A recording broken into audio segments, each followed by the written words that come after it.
Hello friends, welcome to this video series on building materials. This is chapter 2, brick 2.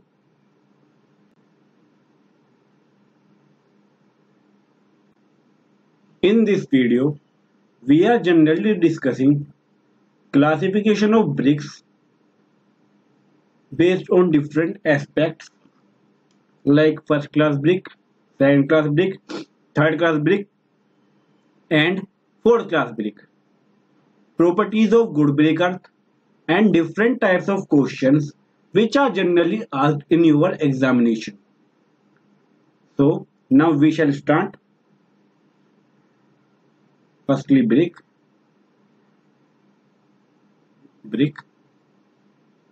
Classification of brick.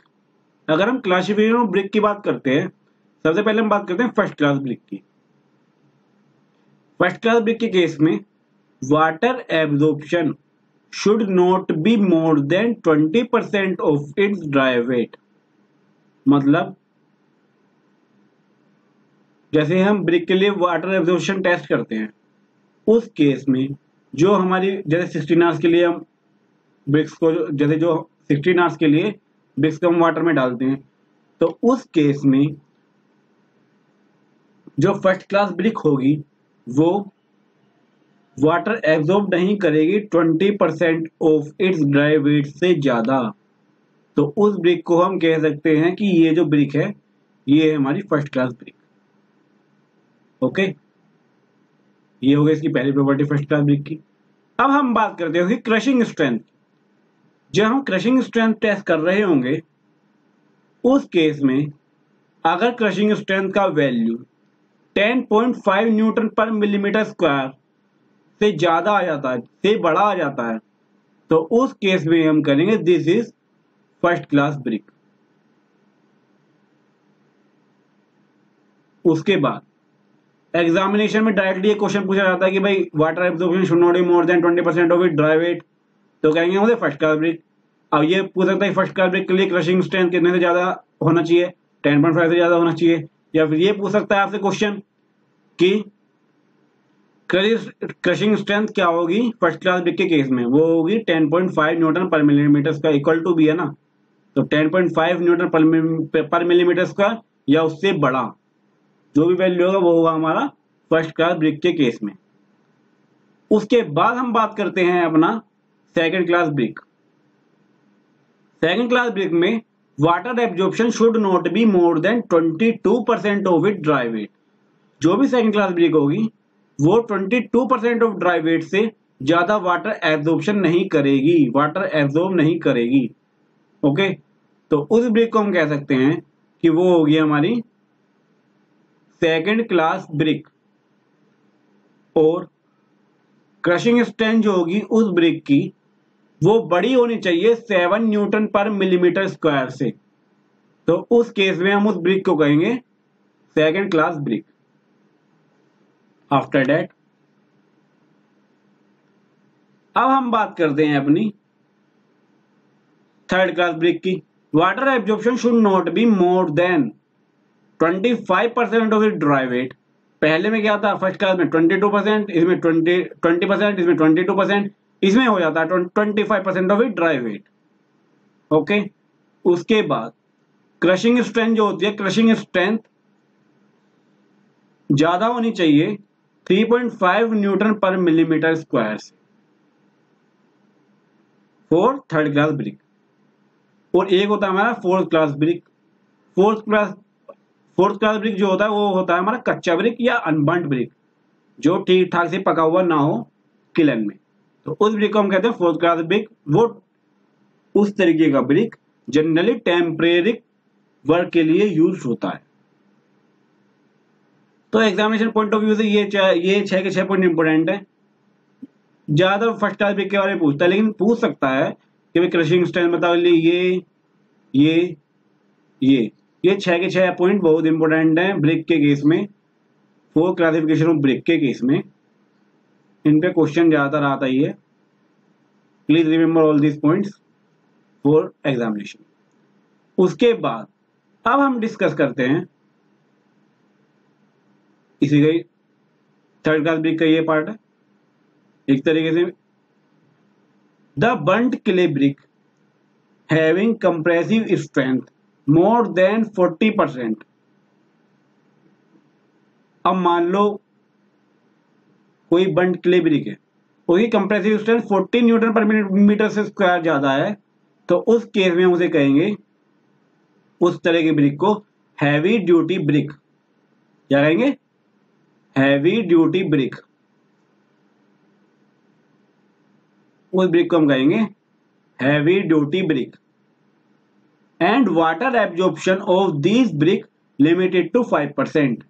ये examination में question generally पूछा जाता है कि heavy duty brick किसे कहेंगे जिसकी जो कंप्रेसिव स्ट्रेंथ होगी वो 40 न्यूटन पर मिलीमीटर से स्क्वायर से ज्यादा होगी, और वाटर एब्जॉर्प्शन इन इस तरह के ब्रिक का लिमिटेड होगा 5% पर। तो इस तरह के ब्रिक को हम कहेंगे अनबंट ब्रिक और हैवी ड्यूटी ब्रिक। इसके बाद हम डिस्कस करते हैं strength based classification of brick. Strength के बेस पर ब्रिक का क्लासिफिकेशन किस तरीके से किया जाता है। इंडियन स्टैंडर्ड कोड जो यूज होता है strength based classification of brick के लिए वो होता है IS 3102-1965। ये IS कोड आपके एग्जामिनेशन में पूछा जा सकता है, टेस्ट सीरीज में जनरली आ जाता है ये IS कोड। क्या? IS code 3102-1965 for strength based classification of BRICS. Important. Common building bricks shall have minimum strength of 35 kgf per centimeter square or 3.5 Newton per millimeter square. For common building brick के लिए ये question में generally examination में पूछ लिया जाता है, इसलिए इसे भी याद रखिएगा। कभी आप कंफ्यूज हो जाएं कि थर्ड क्लास ब्रिक है या क्या ब्रिक है। जब भी वो कॉमन जनरली ब्रिक वर्क की बात करता है तो हम उसमें लगा देंगे 3.5 न्यूटन पर मिलीमीटर स्क्वायर। और ये क्वेश्चन गेट 2016 में पूछा गया है। थर्ड क्लास ब्रिक कह लो और कॉमन बिल्डिंग वर्क के लिए 3.5 न्यूटन पर millimetre square, gate 2016। Set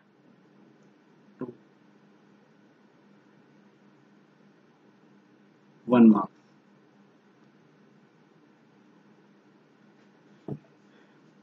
directly question था, पता था तो आप डायरेक्ट टिक कर सकते थे, नहीं तो आप कोई चांस नहीं। Now we will discussing properties of good brick. अब हम डिस्कस करते हैं प्रॉपर्टीज ऑफ गुड ब्रिक। कोई ब्रिक गुड है या नहीं, उसकी डिफरेंट टाइप्स ऑफ प्रॉपर्टीज होंगी। जैसे अब हम डिस्कस करेंगे साइज एंड शेप। पहली बात तो इसके केस में जो हमारी ब्रिक होगी वो स्टैंडर्ड शेप एंड साइज की होनी चाहिए। पहली बात तो जो साइज हमें दिया हुआ है IS कोड ने 19x9x9 सेंटीमीटर का, वो होना चाहिए, या फिर ट्रेडिशनल जो भी हमारे पास मॉड्यूलर साइज, नॉमिनल साइज, जो भी हमने 3 पहले डिस्कस किए थे साइज, उन्हीं के केस में होना चाहिए। और शेप भी उसका यूनिफॉर्म होना चाहिए। उसके बाद हम बात करते हैं कलर की। कलर भी उसका ठीक होना, कलर भी उसका आयरन ऑक्साइड की वजह से जो जनरली होता है होना चाहिए। उसके बाद अब अगली बात आती है हमारी टेक्सचर एंड कॉम्पैक्टनेस। मान लो ये कोई ब्रिक है, सपोज करो, इसका टॉप व्यू देखते हैं, इसे हम कट कर देते हैं। उसके बाद जो उसका जो टेक्सचर हमें दिखेगा इस तरीके का, जैसे हमें टेक्सचर दिखेगा ये वाला पार्ट हमें दिखेगा, ये यूनिफॉर्म होना चाहिए एक तरीके से। तो उस केस में हम कहेंगे कि टेक्सचर उसका यूनिफॉर्म है, तो उसका वो उस ब्रिक को हम कह सकते हैं गुड ब्रिक। हार्डनेस, अगर मान लो कोई ब्रिक है उसके ऊपर हम नेल से स्क्रैचिंग करें और वो हार्डनेस अपनी शो करे, मतलब स्क्रैच ना हो और हार्डनेस शो करे, उस ब्रिक को भी हम गुड ब्रिक कह सकते हैं। साउंडनेस, साउंडनेस का मतलब होता है अगर मान लो दो ब्रिक है हमारे पास, उन्हें एक दूसरे से अगर हम स्टक करेंगे, एक दूसरे से स्टक करेंगे तो एक वेल रिंगिंग साउंड फॉर्म।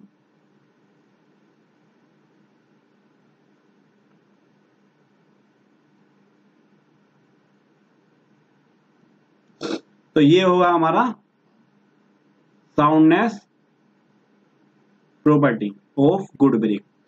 उसके बाद वाटर एब्जॉर्प्शन प्रॉपर्टी।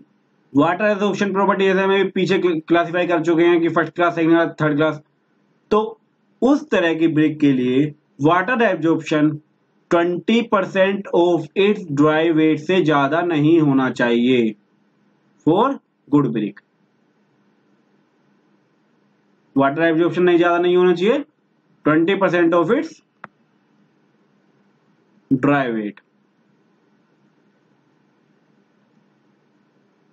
उसके बाद हम बात करते हैं क्रशिंग स्ट्रेंथ की। अगर हम क्रशिंग स्ट्रेंथ की बात करते हैं तो क्रशिंग स्ट्रेंथ जो होनी चाहिए गुड ब्रिक अर्थ के केस में वो ज्यादा होनी चाहिए हमारी 10 न्यूटन पर मिलीमीटर स्क्वायर से ज्यादा होना चाहिए for properties of good brick earth. ये होती हैं गुड ब्रिक अर्थ की प्रॉपर्टीज, दीज 8। अब जनरली एग्जामिनेशन में जो क्वेश्चन आता है, क्या क्वेश्चन आएगा, जैसे आपके यूनिवर्सिटी एग्जामिनेशन में भी क्वेश्चन आ सकता है प्रॉपर्टीज ऑफ गुड ब्रिक अर्थ, आता है जनरली। इंजीनियरिंग सर्विस एग्जामिनेशन में क्वेश्चन आता है कन्वेंशनल पेपर में, एसएससी जेईई में भी आता है 10 मार्क्स में, इंजीनियरिंग सर्विस में 5 to 10 मार्क्स में आ जाता है क्वेश्चन। तो ये 8 के 8 पॉइंट्स आप ध्यान रखेगा, एग्जामिनेशन पॉइंट ऑफ व्यू से वेरी इंपॉर्टेंट है। आफ्टर दैट अब हम सर्टेन क्वेश्चन डिस्कस करेंगे जो जनरली आपके एग्जामिनेशन में पूछे जाते हैं। वो क्या क्वेश्चन है, जैसे सबसे पहले क्वेश्चन की अगर हम बात करते हैं, the crushing strength of A first class brick. आपको दे देगा क्वेश्चन की जो क्रशिंग स्ट्रेंथ है ना फर्स्ट क्लास ब्रिक की वो क्या होगी। आपको दे देगा 3 न्यूटन पर मिलीमीटर स्क्वायर, 10.5 न्यूटन पर मिलीमीटर स्क्वायर, 5.5 न्यूटन पर मिलीमीटर स्क्वायर, 7.5 न्यूटन पर मिलीमीटर स्क्वायर। एलएससी जेई 13, 9 दोनों में आया हुआ है, ईएससी में 1, 10 और 13 इन तीनों में आया हुआ है, और भी कई सारे एग्जामिनेशन में आता रहता है। तो उस केस में जो क्रशिंग स्ट्रेंथ होगी ब्रिक की वो होगी हमारी 10.5 न्यूटन पर मिलीमीटर स्क्वायर, जैसा कि हम डिस्कस कर चुके हैं, जो कि फर्स्ट क्लास ब्रिक होता है।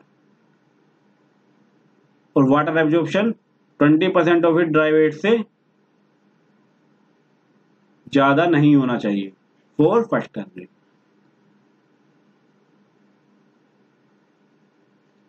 उसके बाद हम डिस्कस करते हैं question number 2।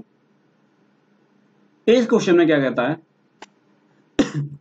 Water absorption of class first brick after 24 hours of immersion in water should not exceed dash of self weight।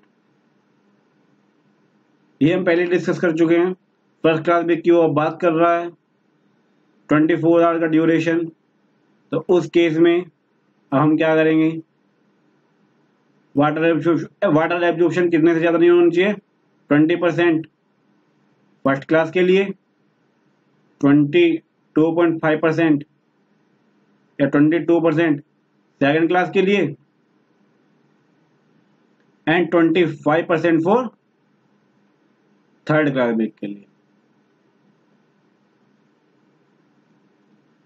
तो इसलिए 20% फॉर फर्स्ट क्लास ब्रिक, ये होता है आपका ऑप्शन नंबर सी, ये आपका आंसर होता है। ये क्वेश्चन पूछा गया है जी 14, 12 में पूछा गया है, ESC 95, 6, 95, 96, 6 और 15, इन चारों में पूछा गया है। उसके बाद अब हम डिस्कस करते हैं नेक्स्ट क्वेश्चन, अपना question number 3। Strength based classification of brick is made on the basis of, ऐसे जेई 14 में पूछा गया है। हम पहले भी डिस्कस कर चुके हैं। आजकल जो पैटर्न चल रहा है उसमें आईएस कोड जनरली पूछ लेता है कि ये किस आईएस कोड से, ये किस आईएस कोड से है, तो आईएस कोड भी रिमेंबर रखेगा। जैसे पहला ऑप्शन दिया हुआ है IS 3101, option number 2 IS 3102, IS 3495, IS 3496। उसके बिहाफ पे हम पहले भी अपने प्रीवियस स्लाइड में डिस्कस कर चुके हैं। Strength based classification of brick क्या होता है, IS 3102 के बिहाफ पे हम क्लासिफाई करते हैं। तो your answer is answer number b, IS 3102। Thank you for watching this video. For any query, please comment on this video. Please like and subscribe our channel. Thank you.